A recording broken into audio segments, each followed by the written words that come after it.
those times really drove me to my faith, which is kind of like, well, you have to go through something bad to strengthen your faith. Well, not necessarily, but during those times, your strong faith's definitely going to help you because, nothing's going to make sense.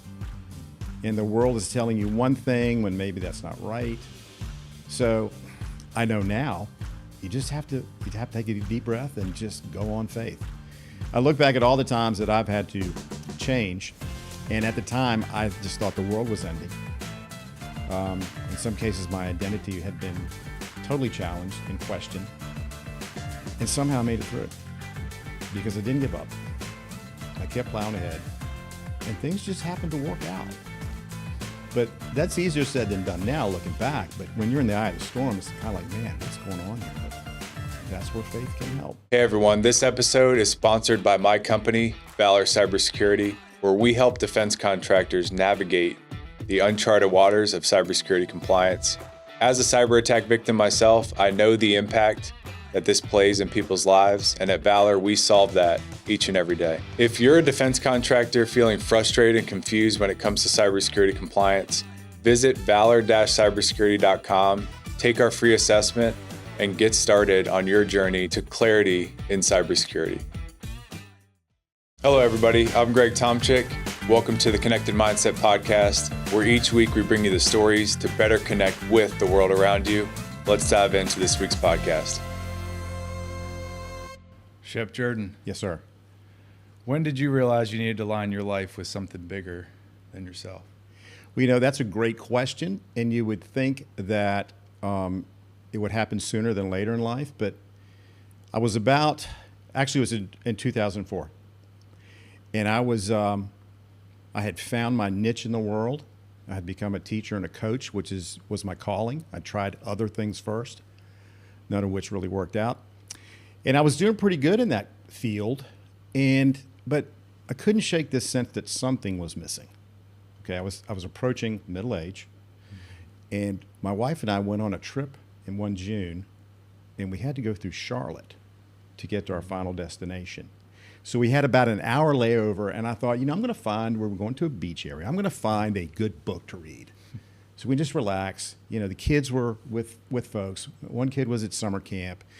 And I thought, this is going to be a great week. I'm going to get a nice book to read. So, of course, you go into the stores there at the airport looking for something. And I was looking, and I was looking, and I was looking. I couldn't find anything that really spoke to me. So I walk out of the store, and then there's this standalone kiosk. You know what I'm talking about, in airports. And on this kiosk, there was this book, and it was one book on all four sides. And the title is The Purpose-Driven Life. I'd never seen this book before. And I went, interesting. But what really got me was the subtitle. And the subtitle is, What on Earth Am I Here For? And I went, yes, that's my question. That's what's missing. I have no idea, really, in my heart, why I'm here. So at about that time, they called our gate, and I thought, okay, I'm gonna pick this up and read it. And I didn't get a chance to really look at it. I just picked it up, boom, got on the plane. So we sit down on the plane and open it up, and I'm going, well, this is not what I wanted. It's like it's a 40-chapter book. 40 days is important in most of Scripture. And each chapter is only like 4 pages long. And I went, no. I want something that I can sit down for an hour and just, read through. And, but it was divine providence because I read the first chapter. And on the plane, and it just knocked me over because the first 4 words of the first chapter of that book is, it's not about you. 4 words. Knocked me, it's not about you. And I thought, dang, I never considered that because we all think it's about us. And so that book really got me to thinking in ways I never had thought before. It taught me things about faith that I was seeking but never had answers for. So it started a process for me that I need to find out more. Became one of those people. I read the book and I went, wow, this is fantastic. There's got to be more. So that was really, early 40s. when it just kind of hit me. And up to that point, I would say I'd always been a Christian. You know, I had been a box checker. I went to church mostly. You know, I believed, but I really had no depth to my faith. And that's what I was really searching for. But I didn't know it until I picked up that book in the Charlotte airport. Wow. Yeah. Yeah, it's the questions that crack you open. It's the Yes. what on earth am I doing here? Yeah. That's what got me. Because that's exactly what I was trying to figure out. What is things are going well in my life right now, but what's my purpose? Yeah. And I think that for most males, at some point, you ask that question, some sooner than later. Yeah. Yeah, I think everybody watching the show is definitely asking themselves that question, and whether they have clarity and they're in that stage of I'm doing well, I could do better, I could do worse, or they're just saying, give me any sign that I could find that question that's going to propel me forward. Yeah. And I think the main question they're asking is who am I and what am I doing here? Right. And I'm curious how that book, after that vacation, after reading the book, how that shifted the way you brought yourself into the different areas of your life. Well, I'm not sure what you mean by that, but it did have an impact basically on how I saw everything because my perspective had changed. And so the context of everything kind of changed. And I was determined not to let that change. I wanted to stay on that path. Like, okay, I've been enlightened enough here to know that I'm on a path now, and I want to stay on it. So I'll do what I need to do. Now, sometimes you stray off that path, but for the most part, it was a huge inspiration. It's like a light went off. You know, everybody's asking, when was your aha moment? Well, you know, I've felt like I've known Jesus my whole life, but this was an aha moment where I thought, okay, now I'm on a path that I need to be on. Yeah. Do you think you found the book or the book found you? Well, you know, I look back now and I'm going to say the book found me because, you know, you put that whole scenario together and you just can't make that up. I mean, you could, but nobody would believe you. Wasn't what I was looking for. Okay. It was in a random airport and it just happened to be in a standalone key. I mean, what are the odds? Yeah. Yeah.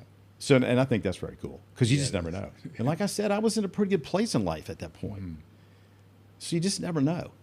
Yeah. I think it found me. Yeah, Yeah. for sure. What would you say to somebody, and I know you were going through a process of, you know, you change careers, change paths a couple of times. Many times. When you're in that phase of in between two things and nothing really is making sense. I think we go through that where they were transitioning out of athletics, military. Yeah. You've done them both. Where your identity's so tied to doing that thing or other people telling you to do the thing, and you do it really well. Yeah. But the world that you're going into is a different structure. Yeah. So you feel misaligned from that. And obviously you have to have faith that things are going to work out, but you have to take some action. You know, you got to put your feet on the ground in the morning. You have to have the conversations with people. You have to pursue the thing to get, you have to open the door. Yeah. Even if the door is open, you have to walk through it. Yeah. What would you say to those people who are in that messy middle ground and trying to make sense of what's next? Yeah, I totally get it because I've been there more than a couple of times. And I think it's all part of the process. But those times really drove me to my faith, which is kind of like, well, you have to go through something bad to strengthen your faith. Well, not necessarily, but during those times, your strong faith's definitely going to help you because, nothing's going to make sense. And the world is telling you one thing when maybe that's not right. So I know now you have to take a deep breath and just go on faith. I look back at all the times that I've had to change. And at the time, I just thought the world was ending. In some cases, my identity had been totally challenged and questioned. And somehow I made it through because I didn't give up. I kept plowing ahead. And things just happened to work out. But that's easier said than done now, looking back. But when you're in the eye of the storm, it's kind of like, man, what's going on here? But that's where faith can help. It has me, for sure. I love the intentional aspect of what you're putting out in the world, the intentional faith. Yeah. I see a lot of people, when things are going well,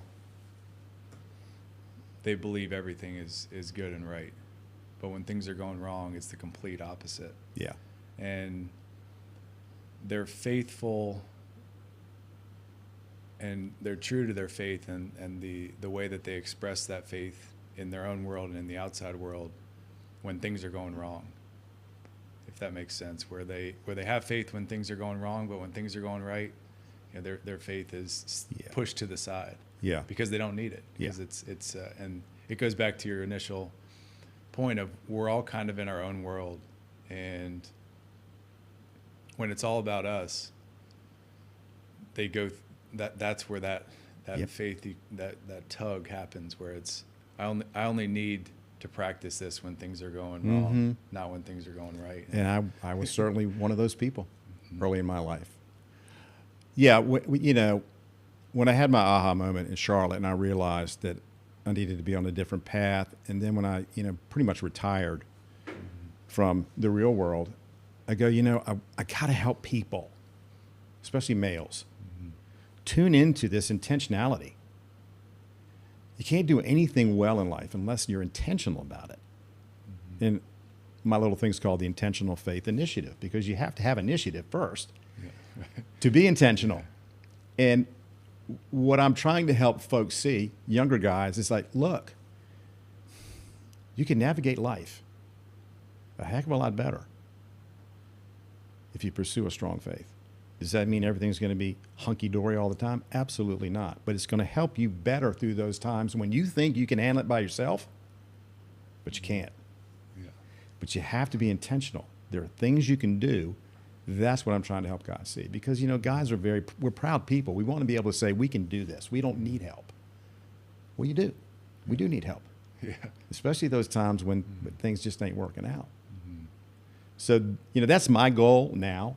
Is I can look back and say, okay, I can say these things because I did them. I went through these times and I did survive, and here's how I did. But, you know, it doesn't stop. You have to keep pursuing that faith and understanding it and applying it. You know, all the way in today with this rain, I was praying, Lord, I might be late, but you got this, so it doesn't matter. Yeah. And I got here on time. Anyway. I felt that as well. I was praying not to be late versus praying to be on time. Right. It's the Marine in me. Be on time. Yeah. What did the military, you know, looking back on that experience you had, what did the military teach you about your faith or about? Well, the military, it was a great 7 years for me. And it suited me and my personality a great deal because I like structure. I like being identified as part of a group. I can lead, but I prefer to be part of a group. I always played team sports. I could never play tennis or wrestle. I didn't want to be the one being part of the team. And all that, you know, that was my athletic training too, just being part of a team, being part of something that we're all working for the same goal.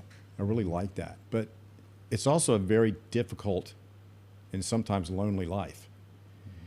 And when you're married, and I was, and have 2 small children, and we did, and you're on deployment, it is, man, it's hard. It's a special calling. I have nothing but respect for those folks. Been there, done that. It helped to end my first marriage. It's tough. It's hard. But again, it's one of those things where, you know, if you have a strong faith, it helps. And I did, but I didn't. So I was okay, but my former wife wasn't. Yeah. What would you say to people? And it's an internal, I call it the blueprint, but it's when you're going through decisions where you're being tugged in the direction you know you're not supposed to go. It's kind of like some people say it's like the dog and it's the good guy and the bad guy. It's the devil and it's God. It's speaking to you, and you're on the fence. Like, should I jump over here? This sounds kind of good to do that temporarily. Yeah. But having the ability to go back. I'm laughing because we haven't met before today, but you seem to know everything about my life. Yeah. I can't tell you how many times I've made decisions that didn't work out. And I finally realized it's because I didn't go to the Lord and say, is this what you want me to do? It felt right to me, but I never asked for a blessing. And, I'm hard-headed. So most of those things did not work out like I would want them to. And I finally realized that's not what the Lord wanted you to do, doofus. I mean, so, yeah, I have a friend who this is pretty pertinent. I made a career choice years ago. And he was in the midst of, what do I do? How do I make a decision? Yada, yada, yada. And I said, and he made a decision. I said, well, Mark, how did you finally end up with that? And he's actually a minister now.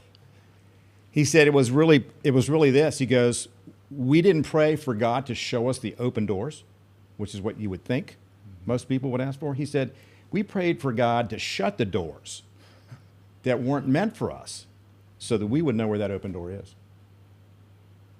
I went, dang, that's brilliant. And so, I've been preaching to my kids all these years, pray about this, do that. But I wasn't doing it. I wasn't doing it myself. I was going, man, this looks good. I think this is going to be great. Never once said, Lord, is this where you want me to go? And when this book came around, it's really interesting because I got several taps on the shoulder by the divine, because I kind of started it it took me 5 years to write this book. And the reason is because I would start it and then stop for months. And then I get the little tap on the shoulder. It's like, dude, this is what I want you to do. So I'd start back, and then something else would distract me. I'd go do that. Nothing happened with that. Get another tap on the shoulder. This is what I want you to do.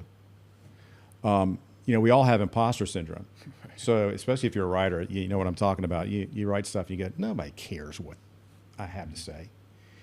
But it literally took me 3 times to finally surrender and say, okay, Lord, you want me to do this, I'm doing it. And man, it almost finished itself.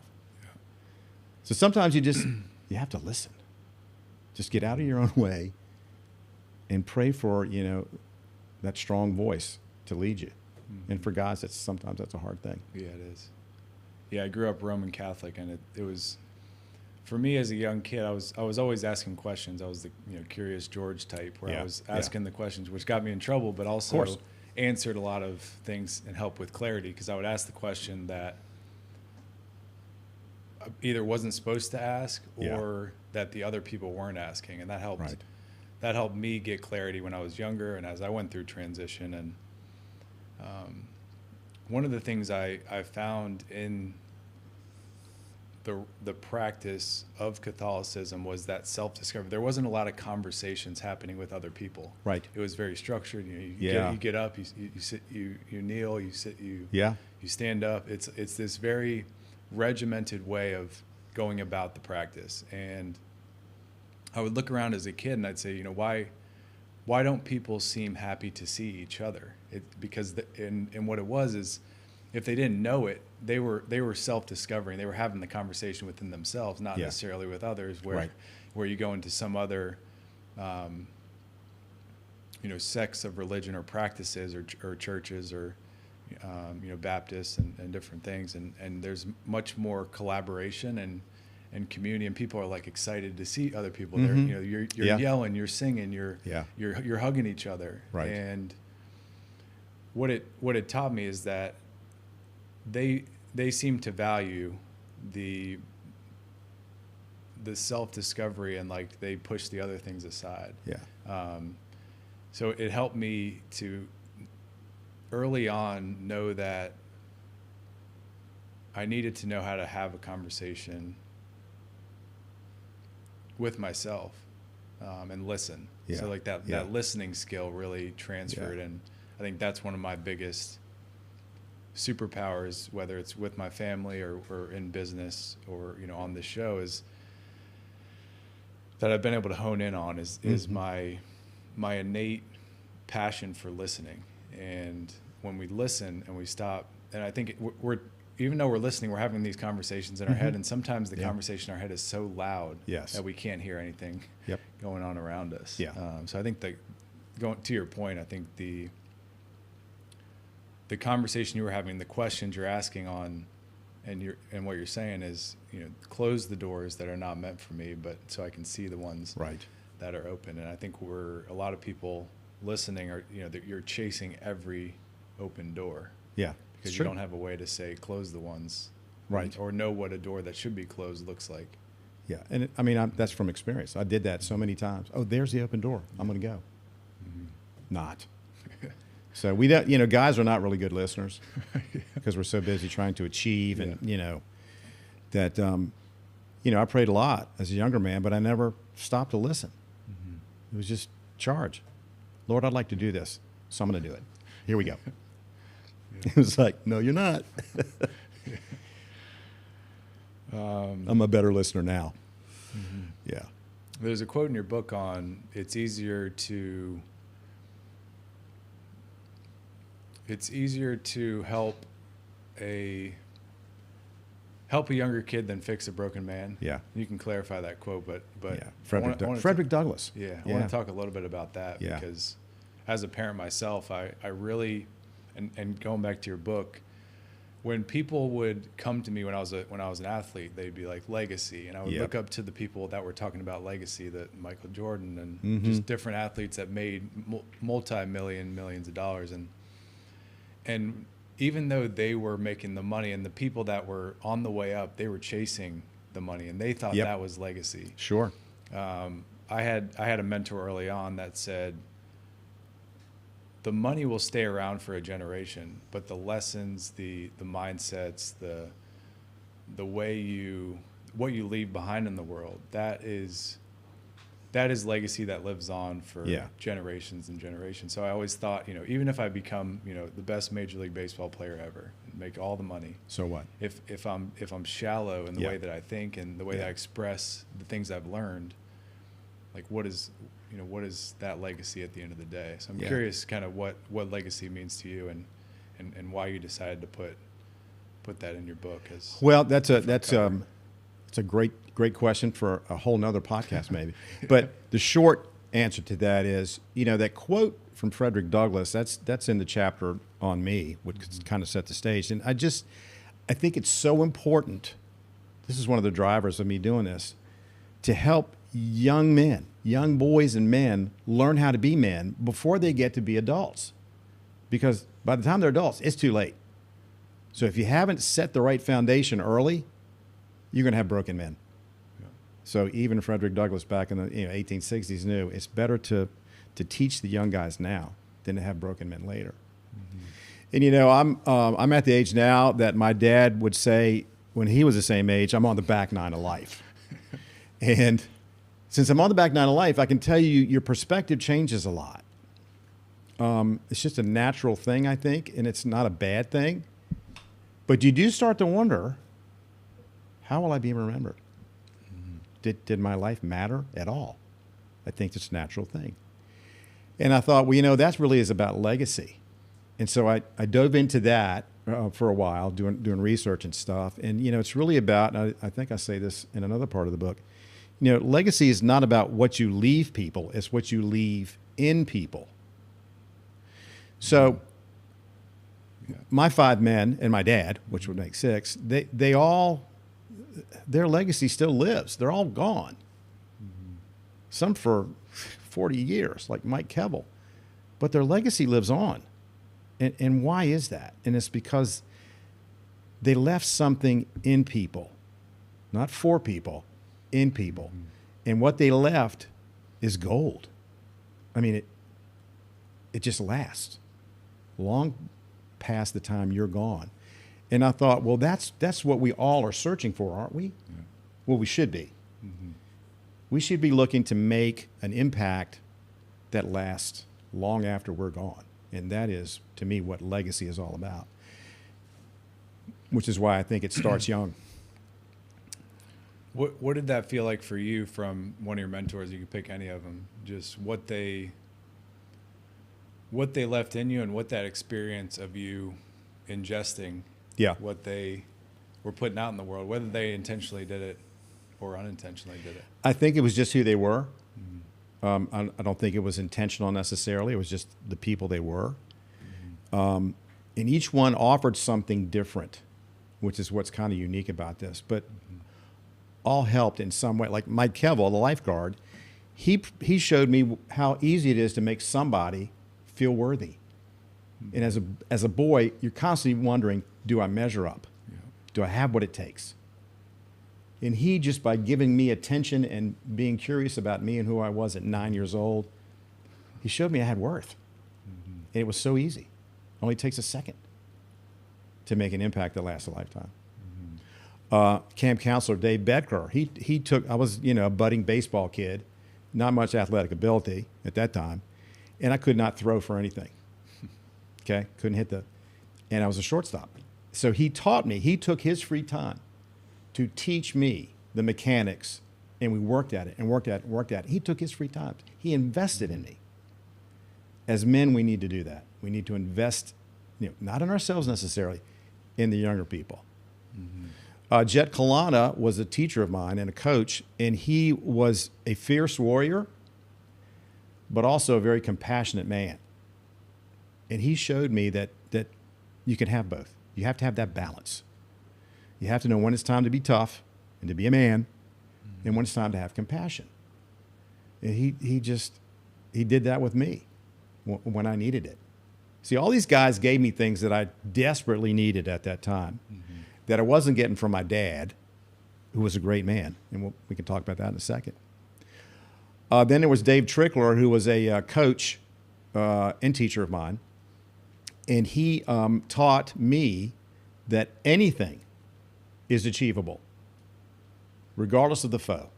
No matter what you're up against, anything is achievable if you are relentless in your preparation, practice fundamentals, and then execute. Those three things. If you can do those three things, and he not only said that, he demonstrated it as a coach. Yeah. And he was a mentor of mine for over 30 years. And just knew how to connect with me. He's the one he's the one who convinced me to get into teaching and coaching. So in 1990, I was getting out of the Marine Corps because I was getting divorced, and I wanted to have a relationship with my two children. Yeah. So I moved back to Virginia Beach and got a job in financial consulting because I wanted to make money. Yeah. It's all about the money. And so I went to Norfolk Academy. So I went out to a lacrosse game not long after I'd come back, and I was down and out. And of course, he was there because he was the athletic director at the time.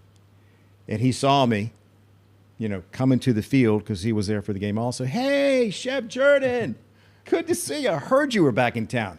I'm going, how did he know that? Yeah. So he said, okay, well, so what's your plan? So I said, well, I think I'm going to do this, go find it. He goes, yeah, that's a great idea. But listen, I think you'd be a great teacher and coach. I said, I always called him coach. I said, coach, no, not, there's no money in that. Not thinking that's what he had dedicated his life to. He goes, oh, I know that. That's not the point. He goes, I think you'd be really good. He goes, will you at least think about it? So I said, yeah, I'll think about it. Well, for the next 3 years, I was in the financial world, and it was brutally bad. It's just wasn't me. And I finally got into education. I was like, this is where I'm supposed to be. Yeah. The other guy was Royce Jones, another coach, and he was one of those people that was good at anything he tried without even trying. He could have done anything. Good looking, smart, athletic, but he chose a life of service as an educator. And he was my high school football coach and was like a second father. And he showed me that you have to get perspective on life. And you have to really get in touch with what are the gifts that God has given me and how should I best use them. This is a guy that thought he was going to go to medical school, but he went to education. And I never saw him unhappy. He had joy because he was living the life he knew he was supposed to be. And then finally, my dad, who was a wonderful guy, you can read his story in the book, but for everything that he offered me, which was a lot, the one thing he couldn't give me was emotional availability. Just couldn't do it. And there are lots of reasons there in the book. And I did not realize it until I started working on the book. And I found that I had this wound that had never been addressed because I never really realized it was there. So what that told me was legacy is important, because how you got to be the man you are depends a lot on who that man was, and then who the man before him was. You know, I could look back at my family history and see for 3 generations, the men were not able to provide emotional assistance to their. And so you got to be careful about legacy, but don't let a legacy change who you need to be for other people. So there you go. Yeah, that the lessons stack. They do. And then- exactly right. Yeah. I'm curious of this, the definition of a good man. I think a lot of the people that, for example, like I go speak at local colleges, and mostly about life lessons, but some of the lessons I've learned on the entrepreneurship side and starting companies.